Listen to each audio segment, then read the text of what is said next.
Il y avait un juif qui avait besoin de parnassa. Ce juif avait beaucoup de mal. Un jour, il ouvre le journal et puis il voit qu'on recherche pour le zoo quelqu'un qui pourra se déguiser en singe. Il dit, bon, finalement, j'ai un profil athlétique, j'aime bien faire des acrobaties, pourquoi pas, je peux convenir. Téléphone, il prend rendez-vous, il est reçu par le directeur du zoo, puis le directeur voit qu'effectivement, il fera affaire. Et dès le premier jour, il lui donne la peau de singe, et puis il réussit vraiment de façon extraordinaire, et puis il attire même des visiteurs dans le zoo, on adore comme ça le voir faire ses acrobaties, on lui lance des bananes, des cacahuètes, extraordinaires. De jour en jour, il y a de plus en plus de visiteurs, on est très content de lui, il a une augmentation. Et un jour, il fait du zèle, il prend la corde comme ça, il se balance, et il se balance tellement loin que finalement, il atterrit dans la cage du lion. Et là, Geval, le lion approche de lui, alors ce pauvre juif se dit, ça y est, c'est ma fin, je vais me faire dévorer, Shema Israël, jamais le Keinu, jamais Chad.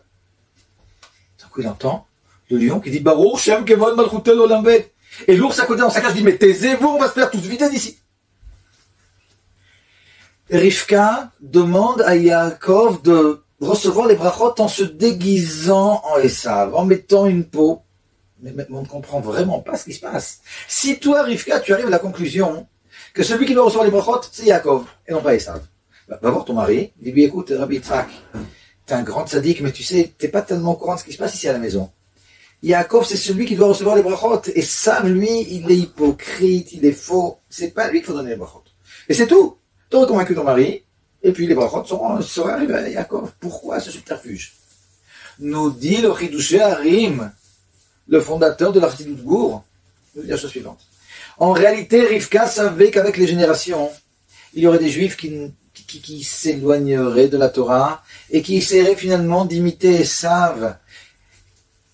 Et c'est ce juif-là que Rivka voulait. Ce juif-là devait recevoir les brachot.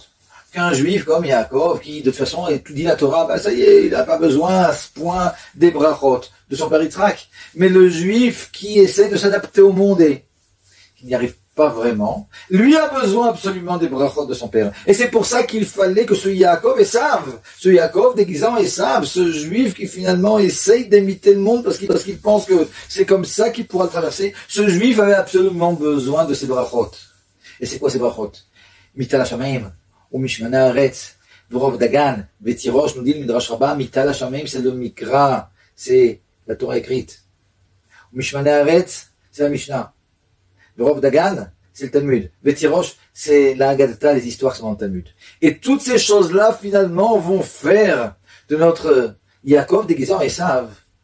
Ce Yaakov, déguisé en singe, déguisé en lion, déguisé en ours, finalement découvrira que sa profondeur en réalité, elle est Shema Israël, Hashem Elokeinu, Hashem Echad, Baruch Shem Kvod Malchuto L'Olam Ved. Shalom, shalom.